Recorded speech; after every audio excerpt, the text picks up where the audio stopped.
उसके रिश्तेदार नोहा कुना थे, जिनमें उसका स्कूल मास्टर शोहर और 2 छोटे बच्चे भी थे। मैंने इमरान को एक तरफ ले जाकर पूछा, ये क्या चक्कर चल गया यार, अभी कुछ समझ नहीं आ रहा। लगता है कि आफ्ताब और सुल्ताना ने अचानक अपना इरादा तब्दील किया है। शायद कोई नई बात उनके सामने आई है जिसकी वजह से वो जाना नहीं चाह रहे। वो सरकारी लोगों को बुलाने की बात कर रहे हैं, हालांकि उन्हें जल्द से जल्द यहां से निकल जाना चाहिए था। इमरान ने मेरी बात का कोई जवाब नहीं दिया। उसकी छोटी पेशानी पर गौर व फिक्र की लकीरें थी। वो बेख्याली में अपनी छोड़ी के गड़े को उंगली से छू रहा था। यह भी उसके सोचने का एक अंदाज था। इधर उधर देखकर वो मुझसे बोला, अब हम ज्यादा देर यहां रुक नहीं सकते, किसी भी वक्त हमें पहचाना जा सकता है, तो फिर हमें खिसकना पड़ेगा, उसने कहा और मुझे चलने का इशारा किया। मेरी समझ में भी यही बात आ रही थी कि अब यहां से खिसकना ही बेहतर है। ज्यादातर लोग जवान साल औरत की लाश की तरफ मुतवज्जा थे। हम हजूम में रास्ता बनाते हुए खेतों की तरफ बढ़े। अचानक मेरी नजर 3 घुड़सवारों पर पड़ी। वो चमकीली धूप में गर्द उड़ाते तेजी से मौका वारदात की तरफ आ रहे थे। ये सुर्खी माइल पगड़ियों वाले जरगां के मुसल्ला सिपाही थे। इमरान ने भी इन्हें ताक लिया था। हम दोनों ने चेहरे अपने मैली कुचैली पकड़ियों में छुपाए और रुख फेर कर दूसरी तरफ निकल गए। करीबन 10 मिनट बाद हम मौका वारदात से महफूज फासले पर कमाद के खेत में मौजूद थे। हम एक हमवार जगह पर बैठ के इमरान के कहने पर मैंने चादर के नीचे से दूर मार राइफल निकाली और उसके बैरल को फिक्स करके इसे तैयार हालत में कर लिया। इस दौरान में इमरान ने अपने तहबंद की अस्पताल से, ये डॉक्टर लीवान का है पर अब आफ्ताब के कब्जे में है, इसका दूसरा सेट आफ्ताब के पास है, इसने खुद दिया था, तो क्या मैं छीन कर लाया हूं, इमरान ने कहा और सेट को ऑन करने की कोशिश में मसरूफ हो गया। मुझे पिछले 2-2.5 घंटे से शुबा था कि इमरान की कमीज के नीचे तहबंद की डब में कुछ छुपा है। अब यह शुबा दुरुस्त निकला था। इमरान ने सेट का चमकीला एंटीना खींचा, बटनों से छेड़छाड़ की, सेट की बैटरी सेल वगैरह देखे, लेकिन इसमें जिंदगी के आसार नमूदार नहीं हुए। काफी देर कोशिश करने के बाद उसने चिल्लाकर सेट को थप्पड़ रसीद किया। वो एकदम जाग उठा। उस पर 2 छोटी लाइट्स रोशन हो गई, एक सुर्ख दूसरी सबसे। स्पीकर से घू घू की मध्यम आवाज आने लगी। इमरान ने खटका दबाया तो बीप की बारीक आवाज उभरी। ये बीप दूसरे सेट पर जा रही थी। 8-10 दफा की बीप के बाद खटपट हुई और स्पीकर पर आफ्ताब की आवाज उभरी। वो काट खाने वाले लहजा में बोला, हेलो कौन है? इमरान बोल रहा हूं, वो धीमी आवाज में बोला। क्या बात है, ये क्या कर रहे हो तुम? बेमौत मारे जाओगे, साथ में वो भी जान से जाएगी। तुम अपना नसीहत अपने पास रखो। हम जो कुछ कर रहे हैं सोच समझ कर रहा है और एक बार फिर हम तुमको बता देना चाहते हैं, किसी ने कोई चालाकी मालाकी दिखाया ना तो बहुत खून खराबा होगा। हम किसी को नहीं छोड़ेगा। लेकिन अब क्या नई बात हुई है? तुम्हारा मुतालबा तो मान लिया गया था। मुखिया ने बड़ी घोड़ा गाड़ी और घोड़ों का इंतजाम तुम्हें रास्ता देने पर तैयार हैं। तुम अपने साथ जमानत के तौर पर कुछ लोगों को भी रख सकते हो। नहीं, अब हम नहीं जाएगा। अब हमारा मुतालबा कुछ और है और यह मुतालबा किसी और को नहीं, सिर्फ हुक्म के लोगों को बताएगा। इमरान ने कहा, हुक्म के लोग 10-20 की तादाद में नहीं, सैकड़ों की तादाद में आएंगे और बहुत जल्द इनको यह शक भी हो जाना है कि जो लड़की तुम्हारे साथ भागकर यहां पहुंची है वो सुल्ताना है। तुम इस पूरे गांव को गोलियों से भी उड़ा दो तो वो तुम्हें यहां से जाने नहीं देंगे। वो जाने देगा। उनका बाप भी हमको नहीं रोक सकता। तुम खामखा अपना वक्त बर्बाद मत करो इमरान साहिब। तुम इस मामले से निकल जाओ वरना पछताना पड़ेगा। मैंने वाकी टाकी पर झुकते हुए कहा, आफ्ताब खान, मैं अपनी बीवी से बात करना चाहता हूँ। तुम एक बार उसे बुला दो। वो अपनी जगह पर है, वो अब नहीं आ सकता। इसकी तरफ से भी तुम दोनों के लिए यही पैगाम है कि यहाँ से चले जाओ वरना बहुत बुरी तरह फंस जाओगे। उसके साथ ही किसी बड़ी उम्र के मर्द की जोर जोर से रोने की आवाज आई और आफ्ताब खान ने सिलसिला मुनक़ते कर दिया। हम सर पकड़ कर बैठ गए। कुछ समझ में नहीं आ रहा था। सुल्ताना की असलियत सामने आने वाला सदमा ही कुछ काम नहीं था। अब यह नई आफत आ गई थी। आफ्ताब यहाँ से बाहिफाजत निकलने के बजाय एक बड़ी मुसीबत को दावत दे रहा था। हमने फिर आफ्ताब से रब्ता करने की कोशिश की लेकिन कामयाबी नहीं हुई। वाकी टाकी यकसर खामोश था। इमरान ने पुरसोच लहजा में कहा, मुझे लगता है कि आफ्ताब के हाथ में कोई ऐसी शय लगी है जिसके बाद इसके एतमाद में बहुत इजाफा हो गया है और अब वो अपनी कुछ शर्तें मनवाना चाहता है। ऐसी क्या चीज हो सकती है? हो सकता है कि असलिया या फिर कोई एक ऐसा शख्स है जो हुक्म वगैरह के लिए बहुत अहम हो, या फिर हुक्म और उसके साथियों की कोई खास कमजोरी। करीबन 1 घंटे के अंदर सूरत हाल बहुत तब्दील होगी। हुक्म के कमोबेश 2 दर्जन सिपाही यहाँ पहुंच चुके थे। उनमें से कुछ लोग एक जीप पर आए थे। ये जीप गालबन उन जीपों में शामिल थी जो हमारी तलाश में यहाँ चकरा रही थी। कुछ देर बाद एक और जीप भी पहुंच गई। पहली जीप बड़ी तेज रफ्तारी से वापस रवाना होगी। गालबन ये लोग मजीद नफरी लाने और हुकाम बाला को सूरत हाल से आगाह करने के लिए रब गए थे। हम ये सारी नकलो हरकत गन्ने के ऊंचे खेत के अंदर से देख रहे थे। अब हमारे लिए हरगिज मुमकिन नहीं था कि वापस बस्ती में पहुंचे। आफ्ताब और सुल्ताना भी वो वक्ती वक्त ज़ाया कर चुके थे जो इन्हें यहाँ से निकाल सकता था। हुक्म के सिपाहियों के आने के बाद अब यकीनन वो आवाज़ें भी दब गई थीं जो अंदर फंस जाने वाले लोगों के अजीज़ों की थी। अब ये लोग इसरार नहीं कर सकते थे कि हमलावरों की बात मानकर लोगों को रिहा करवा लिया जाए। मजीद 1 और घंटा गुजर गया। कोशिश के बावजूद हम दोबारा आफ्ताब या सुल्ताना से राब्ता नहीं कर सके। कमाद का खेत हमारे लिए नहायत महफूज पनागा था। अगर कोई देहाती इस तरफ आता भी तो हम खुद को पोशीदा रखने के लिए दाएं बाएं हो सकते थे। हरकत करने से पौधों में सरसराहट की आवाज जरूर पैदा होती थी, लेकिन इस सरसराहट को किसी कुत्ते बिल्ली की हरकत से भी मंसूब किया जा सकता था। वापस जाने वाली जीप कुछ देर बाद तेज रफ्तारी से धूल उड़ाती हुई वापस आ गई। अब दोपहर हो चुकी थी। खुशगवार सुनहरी धूप में साए लंबे होते जा रहे थे।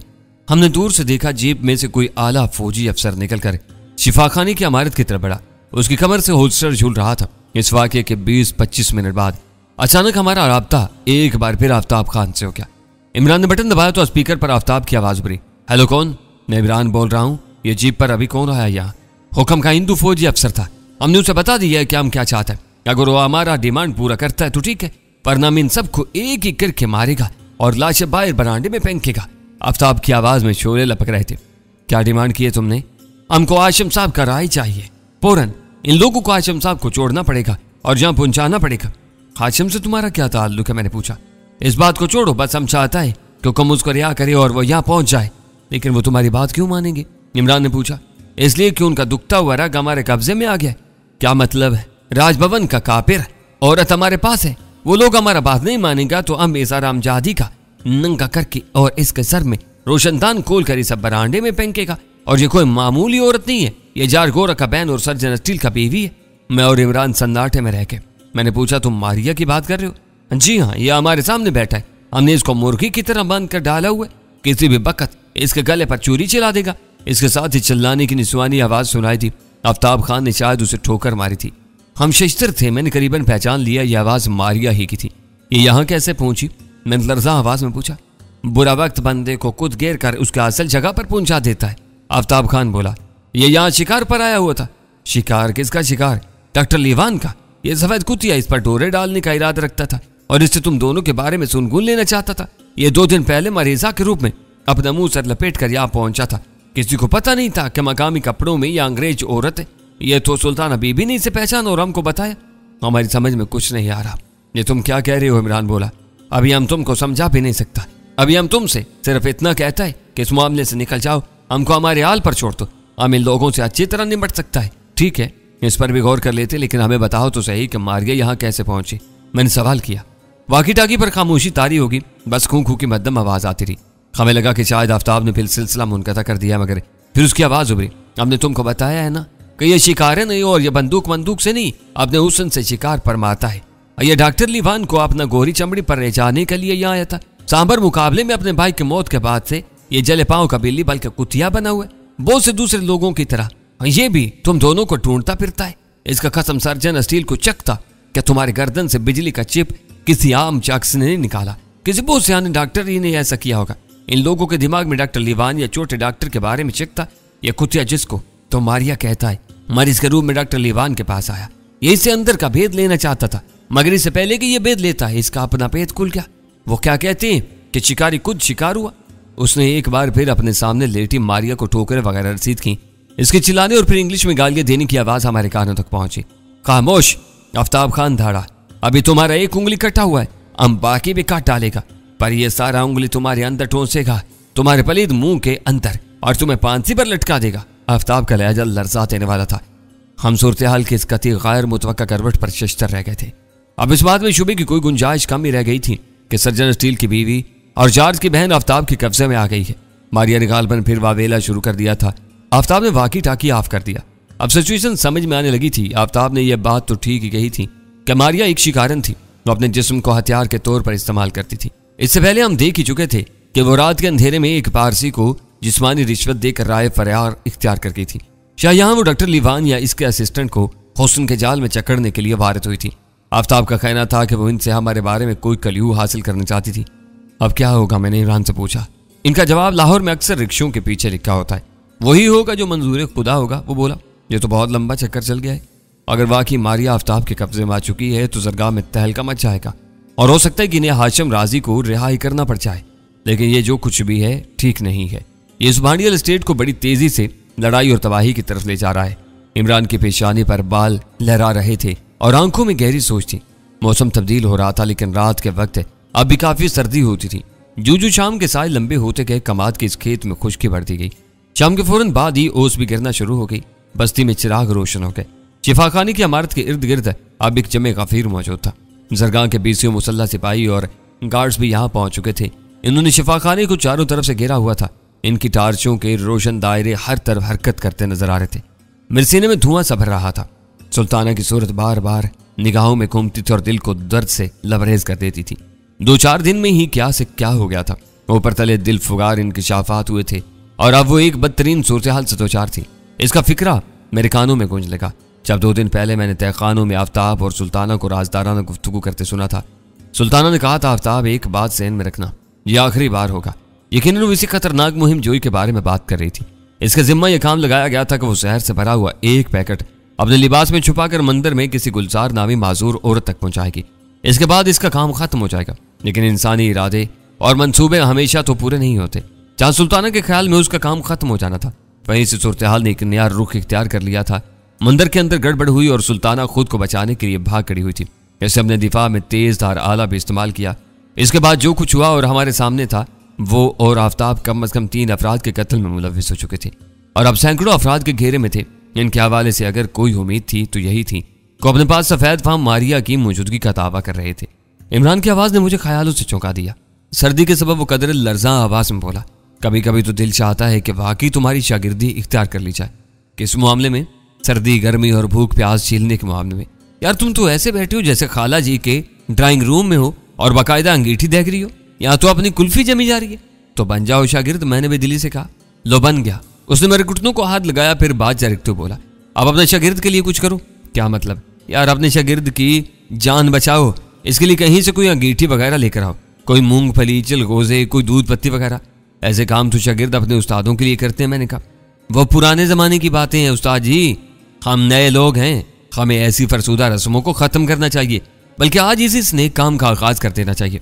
उसने मेरी गर्म चादर अपनी तरफ खींचते हुए कहा। मुझे वाकई सर्दी महसूस नहीं हो रही थी। मैंने चादर उतारी और उसकी तरफ बढ़ा दी।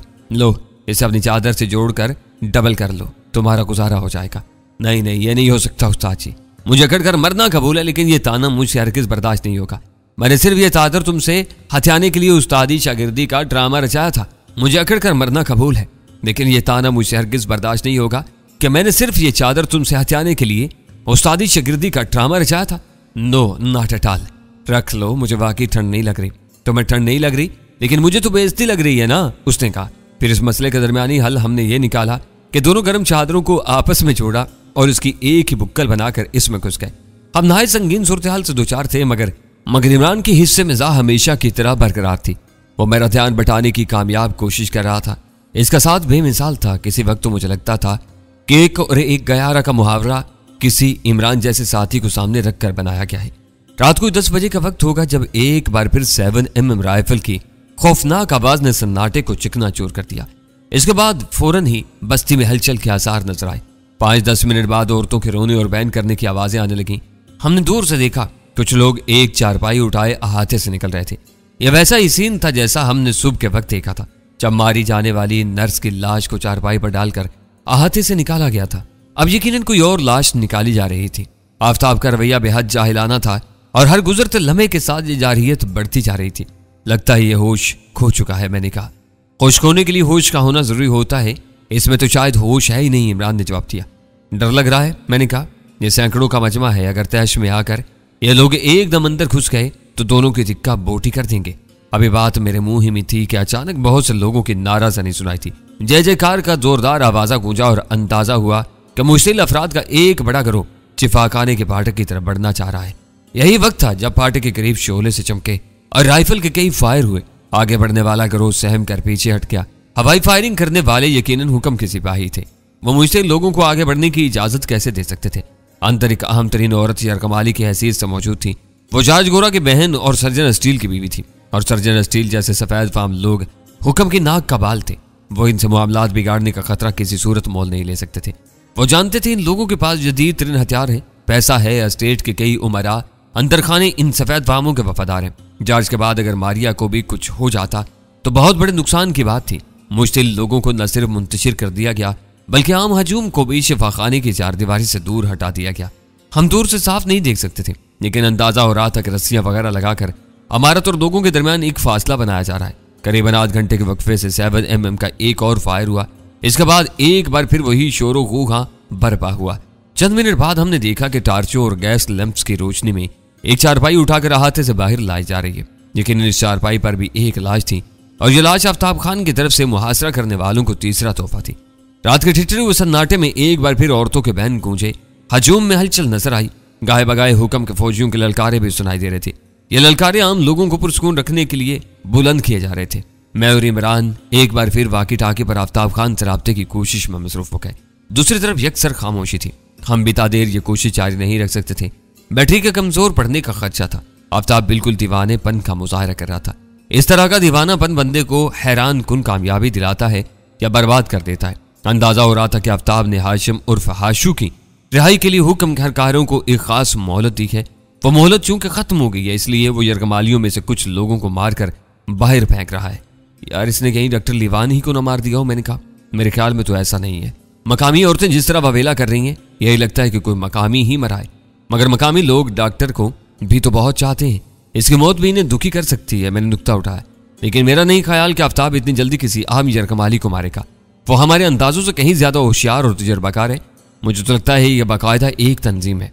आम लोगों में आफ्ताब और माजूर गुलजार जैसे लोग मौजूद हैं। ये लोग अपने ज़ाहिरी रूप में कहीं ज्यादा खतरनाक और तरबियत याफ्ता हैं।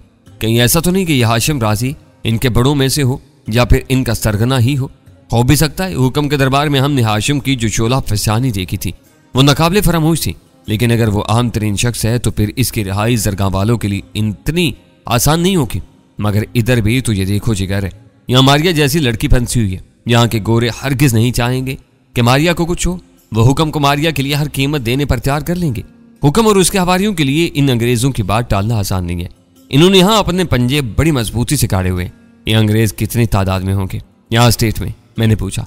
तादाद तो ज्यादा नहीं है, गीता मुखी बता रही थी कि ये 1-1.5 के करीब है। इतने ही लोग फौज के मुख्तलिफ ओहदों पर हैं, लेकिन इस अंग्रेज खाना खराब में यह सलाहियत है कि हमेशा से मकामी लोगों को तकसीम करके अपना काम निकालने में कामयाब हो जाता है।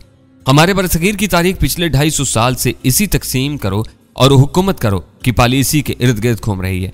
यहाँ भी लोगों ने तादाद में कम होने के बावजूद अंदर खाने अपनी ताकत बनाई हुई है। शुरू में ये लोग कॉगर शेरों पर रिसर्च करने और तेंदुओं का शिकार करने यहाँ आए थे। अब यहाँ ये काफी तादाद में है। राजभवन में इनका असर रसूख है। फौज में इन्होंने अहम ओहदे संभाले हुए हैं। सबसे अहम बात यह है कि इन्होंने मकामी लोगों में से ऐसे वफादार ढूंढ लिए हैं जो वक्त पड़ने पर हुक्म को भी तिगनी का नाच नचा सकते हैं। असल में हुक्म की जो शान शौकत नजर आ रही है वो इन लोगों की वजह से ही है। हुक्म के पीछे गोरे हैं जिनकी वजह से मकामी लोग हुक्म की सारी अयाशियों के बावजूद इसे अवतार का दर्जा देते हैं। इसकी एक छोटी सी मिसाल वो कैदियों को अनदेखी जंजीरों में जकड़ लेने वाली बात है। अनदेखी जंजीरें यार वही बेहुदा अफवाह कि हुक्म के खास कैदी अगर जाज गोरे की जेल से भाग भी जाएं और किसी तरह स्टेट की हदों से निकलना चाहे तो निकल नहीं सकते। हुक्म ने इन्हें रूहानी अमल से पाबंद किया हुआ है और वो कहीं भी हो पकड़ लिए जाते हैं। अब हम जान ही चुके हैं ये रूहानी अमल दरअसल वही मनहूस इलेक्ट्रॉनिक चिप है जो सर्जन स्टील खास कैदियों के जिस्म में प्लांट करता है। इसी तरह के और कई शोबदे हैं जिनके जरिए हुक्म की रूहानियत को चिला बख्शी जाती है। तुम्हें ये सारी बातें कैसे मालूम हुई? मैंने पूछा। यार फिर वही बेहुदा सवाल, तुम जानते भी हो कि मैं फसाद प्लस का नुमाइंदा हूँ। मेरा तो काम ही रिसर्च करना है। अभी तो मुझे अपने सर के खूबसूरत बालों का ख्याल रहता है। अगर मैं गंजा हूं ना कबूल कर लूं और अपने दिमाग को इसकी पूरी गुंजाइश के मुताबिक इस्तेमाल करने लगूं तो मैं बिल्कुल बकवास चैनल और चुगत नकम्मे नाबीना चैनल को भी मात दे दूं। ये कौन से चैनल है भाई? मैंने पूछा। यार वही बिल्कुल बकवास चैनल यानी BBC और चुगत नकम्मा नाबीना CNN। वो पटड़ी से उगड़ रहा था। मैं उसे बमुश्किल वापस लाया। वो गर्म चादर में सिमटते हुए बोला, तुमने बहादुर शाह जफर का नाम सुना होगा, वही मुगलिया सल्तनत का आखिरी ताजदार। इसे अंग्रेजों ने इतना कमजोर कर दिया था कि वो बस नाम का बादशाह रह गया था। असल हुक्म अंग्रेजों ही का चलता था। कुछ ऐसी मिलती जुलती सूरत यहाँ भी नजर आ रही है। फर्क सिर्फ यह है कि औरंगजेब का पड़पोता बहादुर शाह मुसलमान था और हुक्म जी हिंदू है। जो कुछ नतीजा मैंने निकाला है इसके मुताबिक हुक्म ने बस अपने राजपाट का भरम रखा हुआ है। वो अच्छा खा पी रहा है, एक हिंदू की हैसियत से नाच गाने और खूबसूरत औरतों की सोबत से लुत्फ लेता है। 7वीं के जश्न जैसी तकरीबों की आड़ में अपना उल्लू सीधा करता है और वो जो चाहता है कि जो कुछ चल रहा है इसी तरह चलता रहे। वो इन गोरों के खिलाफ किसी तरह का सख्त रवैया इख्तियार करके अपने आराम सुकून को तबाह करना नहीं चाहता। मेरे ख्याल में इन गोरों का असल दुश्मन कोई और है। कौन? यहाँ के मुसलमान। मुराद शाह और अनवर खान जैसे लोग जो बिकना और झुकना नहीं जानते, जो हुक्म के छोटे भाई छोटे सरकार के साथ मिलकर नल पानी में बहुत ताकत पकड़ चुके हैं और किसी भी वक्त जरगाम में हुक्म और इसके अंग्रेज दोस्तों के लिए शदीद खतरा बन सकते हैं। इसके अलावा निचली जातों के कुचले मसले हिंदू और बोधी भी जरगाम के ऐश परस्तों के लिए खतरे की घंटी बजा रहे हैं। फिलवक्त तो तुम वाकई एक सहाफी लग रहे हो। मैंने कहा सहाफी एक निस्बतन छोटा लफ्ज है, तो मेरे लिए मुनासिब लफ्ज इस्तेमाल करना चाहो तो वो दानशूर है, मतलब दानिश्वर। दानशूर समझते हो ना तुम, अक्लमंद, साहिब जीशूर, जी शऊर। मैंने कहा। वो मेरी तस्दीक को नजरअंदाज करते हुए बोला, अकल तो बचपन ही से मेरे अंदर बहुत ज्यादा थी, बल्कि मेरी माँ तो परेशान हो जाती थी। मुझे कहती थी कभी दूसरों के सामने कोई बेवकूफ़ी की बात भी कर लिया करो, वरना लोग समझेंगे कि तुम बोने हो। मेरी होशियारी का अंदाजा लगाओ। जहाँ दूसरे लोग पानी के भरे हुए लोटे से तहारत करते हैं, मैं सिर्फ आधे कप पानी से काम चला लेता था। 12 टेनी खेलने में मैं अपने मोहल्ले का चैंपियन था। ऐसी ऐसी चालें चलता था कि लोग हैरान रह जाते थे। मेरे मास्टर साहब कहा करते थे, तुम में कुदरती तौर पर एक अच्छा लड़ाका बनने की सलाहियत है। अगर तुम फौज में चले जाओ तो बड़े अच्छे जर्नैल बन सकते हो। मैं अपने बेतहाशा IQ की वजह से फौज में न जा सका। इंटरव्यू करने वाले ने पूछा, जल्दी से बताओ 2 और 2 कितने होते हैं? मैंने कहा देने हूं तो 4 और लेने हो तो 22। उसने बुरा सा मुंह बनाकर पूछा, 9, 2 और 11 कितने होते हैं? मैंने कहा वो तो होते ही नहीं, क्योंकि वो तो भाग जाते हैं। इसने कहा ठीक है तुम भी भाग जाओ, यू आर टू इंटेलिजेंट। मैं फौज में तो ना जा सका, लेकिन मैंने एक और बहुत अच्छा काम किया। मैंने 12 टहनी के तजर्बे को काम में लाने का फैसला किया। पता है किस तरह? मैंने ठंडी सांस ली